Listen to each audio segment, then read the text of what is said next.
నమస్కారం అండి. నేను doctor Pradeep Vajja, MD physician, register endocrinologist, Bhaskar hospital, Shapur, గండిమైసమ్మలో చేస్తున్నా. ఈరోజు మనం వరల్డ్ అంటే మన ఇండియాలోనే ఉన్న ఒకటే ఒక ప్రాబ్లం, అంటే వరల్డ్ వైడ్గా ఈ డిసీజ్ అనేది లేదు, టీబీ అంటే క్షయ వ్యాధి గురించి మనం డిస్కస్ చేద్దాం. అసలు ఈ టీబీ అంటే ఏంటి, ఇది ఎందువల్ల వస్తుంది, దీనికి అసలు ట్రీట్మెంట్ ఉందా లేదా, వీటి గురించి మనం డిస్కస్ చేద్దాం. ఇది టీబీ అనేది మైకోబ్యాక్టీరియం ట్యూబెర్కులోసిస్ అనే ఒక బ్యాక్టీరియా వల్ల మనకి ఇది వచ్చే అవకాశం ఉంటుందండి. ఇవి మనకి రెండు రకాలు ఉంటాయి. మనం టీబీ అంటే అందరూ అనుకున్నట్టుగా ఓన్లీ ఊపిరితిత్తులకే ఎఫెక్ట్ అవుతుంది, దగ్గు వస్తుంది ఇలా అనుకుంటూ ఉంటాం కదా. అలా కాదండి. టీబీ అన్నది 80% పల్మనరీ టీబీ, అంటే ఊపిరితిత్తులకి ఎఫెక్ట్ అయ్యే టీబీ 80% ఉంటుంది. 20% ఎక్స్ట్రా పల్మనరీ టీబీ అంటాం. ఊపిరితిత్తులే కాకుండా వేరే పార్ట్స్ లైక్ బ్రెయిన్ కానీ, స్పైనల్ కార్డ్ అంటే వెన్నుపూస కానీ, లేదా మనకి మెడ దగ్గర ఏమైనా వాపులాగా లింఫ్ నోడ్ స్వెల్లింగ్స్ వస్తుంటాయి అలా కానీ, ఇవన్నీ వచ్చే ఇలా కూడా బయట అంటే వేరే ఏ పార్ట్లో అయినా వచ్చే అవకాశం ఉంటుంది. ఈ టీబీ అనేది యూట్రస్లో కూడా రావచ్చు, ఎక్కడైనా రావచ్చు ఈ టీబీ అనేది. దీనికి ఇది మన ఇండియాలోనే ఉందండి టీబీ అనేది. వరల్డ్ వైడ్ వెస్ట్రన్ కంట్రీస్లో టీబీ అనేది అసలు కనబడదు, ఎక్కడ కూడా ఉండదు కూడా. ఈ టీబీ అనేది మన దేశంలో ఎంత కామన్ అంటే మెయిన్గా ప్రతి ముగ్గురులో ఒకరు ఖచ్చితంగా ఈ టీబీ అన్నది ఎఫెక్ట్ అయ్యి ఉంటుంది. కాకపోతే వాళ్ళ ఇమ్యూనిటీ వల్ల వాళ్ళు దాని నుంచి బయటపడతారు. కానీ కొంతమందిలో అది పర్మనెంట్గా ఇమ్యూనిటీ డౌన్ ఉన్న వాళ్ళు, పిల్లల్లో, ముసలి వాళ్ళలో అది మనకి ఏంటంటే ఎక్కువగా ఛాన్సెస్ అంటే మన బాడీలో ఉండిపోయి టీబీ అనేది యాక్టివ్ టీబీ అంటాం, వచ్చే అవకాశాలు ఉంటాయి. ఈ టీబీ ఏదైతే ఉందో ఈ క్షయవ్యాధి, ఇది 2016లో 10 లక్షల మంది ఇండియాలో జనాభాకి ఎఫెక్ట్ అయితే 2,50,000 మంది చనిపోవడం జరిగింది. అంటే ఇది అంత డేంజరస్. అంటే ఈ టీబీ అనేది మనం కరెక్ట్గా ట్రీట్మెంట్ తీసుకోకపోతే మనం ఊపిరితిత్తులు కానీ, బ్రెయిన్ కానీ ఏదైనా ఎఫెక్ట్ అయ్యి చనిపోయే అవకాశాలు కూడా ఉంటాయి. సో దీన్ని మనం అస్సలు నెగ్లెక్ట్ అనేది చేయకూడదు. ఇది మనకి ఎలా స్ప్రెడ్ అవుతుంది, మెయిన్గా ఇది స్ప్రెడ్ అయ్యేది ఓవర్ క్రౌడెడ్ అంటే ఎక్కువ క్రౌడ్ ఉన్న ఏరియాల్లో కానీ, ఎందుకంటే మన భారతదేశంలో ఎక్కువ జనాభా ఉంటారు. సో ఖచ్చితంగా ఎక్కడికి వెళ్ళినా క్రౌడ్ అనేది ఉంటుంది ఆ ఏరియాస్లో కానీ. లేదా ఇది ఒక అంటువ్యాధి అనమాట, మన చర్మం ద్వారా అంటుకోవచ్చు, లేదా డ్రాప్లెట్ ఇన్ఫెక్షన్ మన తుమ్ముల వల్ల, వీటి వల్ల కూడా మనకు తొందరగా వ్యాప్తి చెందుతుంది.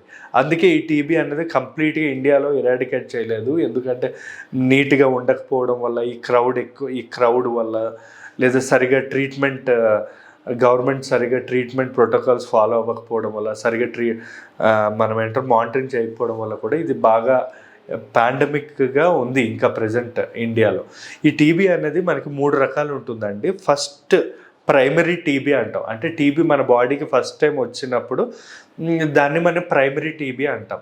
ఈ ప్రైమరీ టీబీ అన్నది మన బాడీకి వచ్చాక మన ఇమ్యూనిటీ అనేది పోరాడి మన ఊపిరితిత్తుల చుట్టూ కానీ మన బాడీ చుట్టూ ఒక షీల్డ్లా ఫామ్ చేస్తుంది అనమాట. అది మనం ప్రైమరీ టీబీ అంటాం. ఈ ప్రైమరీ టీబీ షీల్డ్లా ఫార్మ్ అయితే మనకి తర్వాత నెక్స్ట్ స్టేజ్నే లేటెంట్ టీబీ అంటాం. అంటే ఇప్పుడు ఫర్ ఎగ్జాంపుల్ మన ఊపిరితిత్తుల చుట్టూ మన వ్యాధి నిరోధక శక్తి ఏదైతే ఉందో అది ఒక షీల్డ్లా మనల్ని ఫామ్ అయ్యి టీబీ బ్యాక్టీరియాతో పాటు కలిసి ఉంటుంది. కానీ మన ఇమ్యూనిటీ ఉన్నంత వరకు ఆ టీబీ మనకి ఎటువంటి సిమ్టమ్స్ ఉండవు, ఎటువంటి ఎఫెక్ట్స్ కూడా ఉండవు. దీన్నే లేటెంట్ టీబీ అంటాం. కానీ మన వల్ల వేరే వాళ్ళకి వచ్చే అవకాశం ఉంటుంది, కానీ మన బాడీలో మాత్రం ఇమ్యూనిటీ అనేది డెవలప్ అయిపోయింది. సో మనకి ఏ సిమ్టమ్స్ కూడా ఉండవు. సో దీన్నే లేటెంట్ టీబీ అంటాం. ఇది చాలా సైలెంట్ కిల్లర్, మనకేమవ్వదు కానీ ముసలి వాళ్ళు కానీ పిల్లల్లో కానీ ఇలా వచ్చే అవకాశాలు ఉంటాయి. ఇంకొకటి యాక్టివ్ టీబీ అంటాం. ఈ ప్రైమరీ టీబీ ఏదైతే ఉంటుందో, అంటే టీబీ అటాక్ అయిన రోజు నుంచి మన బాడీ అనేది సరిగా పోరాడకపోవడం వల్ల ఇమ్యూనిటీ అనేది డౌన్ అయిపోయి మన బాడీలో ఈ జర్మ్ సెల్స్, ఈ టీబీ బ్యాక్టీరియా అనేది పెరిగిపోయింది అనుకోండి, వాళ్ళకి యాక్టివ్ టీబీ అంటాం. ఈ యాక్టివ్ టీబీలో కొన్ని రకమైన సిమ్టమ్స్ ఉంటాయి, అంటే కొన్ని రకమైన లక్షణాలు ఉంటాయి. ఆ లక్షణాలు ఏంటి అన్నది మనం డిస్కస్ చేద్దాం. మెయిన్గా ఆ లక్షణాలు ఏంటంటే ఎక్కువగా దగ్గు అనేది 2 వారాలకు మించి ఉండడం ఒకటి. ఆ దగ్గుతో పాటు తెమడ కానీ, రక్తం కానీ, అంటే ఉమ్ము లాంటిది, రక్తం లాంటిది రావడం కానీ, ఆకలి తగ్గడం, బరువు తగ్గడం, ఛాతీలో నొప్పి, రాత్రిపూట అతిగా చెమటలు పట్టడం, కొంచెం ఆయాసంలా రావడం, ఇలాంటివి మోర్ దెన్ అంటే 2 వారాలు కాకుండా 2 వారాలు పైబడినప్పుడు, అంటే 2 వారాల పైన ఏమైనా ఉన్నాయి ఇలాంటి సిమ్టమ్స్, అంటే అది నెల అవ్వచ్చు, 3 నెలలు అవ్వచ్చు, 4 నెలలు అవ్వచ్చు, లేదా ఇక్కడ కొంతమందికి లింఫ్ నోడ్ స్వెల్లింగ్స్ అంటాం, ఇక్కడ కానీ లేదా పొట్టలో నొప్పి, అంటే పొట్టలో వాపులు, లింఫ్ నోడ్స్ అంటాం కదండి. ఈ టాన్సిల్స్ ఎలాగో అలా మన బాడీ అంతా లింఫ్ నోడ్స్ ఉంటాయి, అవి వాపులు రావడం, ఇలాంటివన్నీ ఏమైనా ఉంటే మనం ఖచ్చితంగా దాన్ని టీబీ కింద కన్సిడర్ చేసి మనం ఇవి టెస్ట్లు అనేవి చేసుకోవాల్సి ఉంటుంది. మెయిన్గా ఈ టీబీ ఎవరిలో ఎక్కువ వస్తుంది అంటే ఇమ్యూనిటీ డౌన్ అయిన వాళ్ళు, అంటే లైక్ వృద్ధులు, ఎక్కువ ఏజ్ ఉన్న వాళ్ళు కానీ, లేదా హెచ్ఐవి, లేదా కిడ్నీ ప్రాబ్లం, లివర్ ప్రాబ్లం, లేదా బాగా స్మోకింగ్ చేసేవాళ్ళు, డ్రింకింగ్ చేసేవాళ్ళు,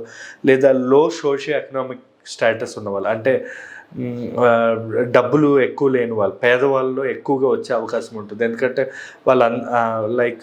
వాళ్ళు ఉండే ఏరియాస్ ఎక్కువ వాళ్ళు తీసుకునే వాటర్, దీనివల్ల కూడా వాళ్ళకి సరిగ్గా నీట్ హైజీన్ మెయింటైన్ చేయకపోవడం వల్ల వాళ్ళలో ఎక్కువ వస్తుంది. ఇంకా షుగర్ ఉండేవాళ్ళు, బీపీ ఉండేవాళ్ళు, వీళ్ళలో కూడా మనకి ఇవన్నీ వచ్చే అవకాశాలు ఎక్కువ ఉంటాయి. ఈ టీబీ అనేది ఎలా నిర్ధారణ చేస్తామంటే చెస్ట్ ఎక్స్రే ద్వారా కానీ, స్కిన్ టెస్ట్ ఉంటుంది, మౌంటాక్స్ టెస్ట్ కానీ, సిబినాట్ అని, టీబీ గోల్డ్ టెస్ట్ అని, ఇవన్నీ బ్లడ్ టెస్టుల ద్వారా మనం టీబీ అనేది మన డాక్టర్ వాళ్ళ కండిషన్ సిమ్టమ్స్ బట్టి నిర్ధారిస్తారనమాట.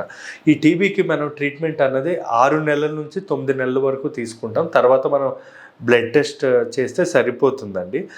యాజ్ ఆఫ్ నౌ ఇప్పుడు టీబీ గురించి ఈరోజు నేను ఎందుకు చెప్తున్నానంటే, ఇప్పుడు ఒక 2-3 months నుంచి మన ఇండియాలో టీబీ డ్రగ్స్ అనేవి లేవు.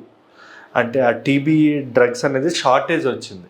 సో ఇంత డేంజరస్ డిసీజ్కి మన ఇండియాలో ఇప్పుడు టీబీకి మెడిసిన్స్ AK-T4 అని చెప్పి 4 ట్యాబ్లెట్స్ వస్తాయి. ఆ ట్యాబ్లెట్స్ అనేవి 6 నెలల నుంచి 9 నెలలు కంటిన్యూస్గా ప్రతిరోజు వాడాలి. ఆ ట్యాబ్లెట్స్ అనేవి షార్టేజ్ రావడం అనేది జరిగింది.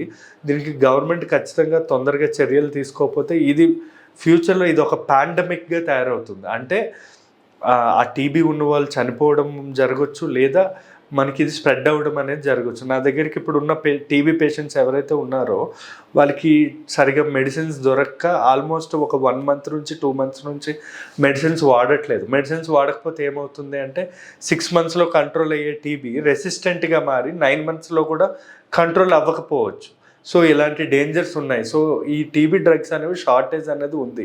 ఇది మనం ఖచ్చితంగా ఈ షార్టేజ్ అనేది మనం ఆల్రెడీ వినతి పత్రం మన పల్మనాలజిస్టులు అంతా పెట్టారు. బట్ మనకి ఇది అర్జెంటుగా మనకు కావాలి. ఈ టీబీ డ్రగ్స్ అనేవి అర్జెంటుగా మన ఎవరికైతే టీబీ ఉందో వాళ్ళకి ప్రొవైడ్ చేయాలండి. Thank you.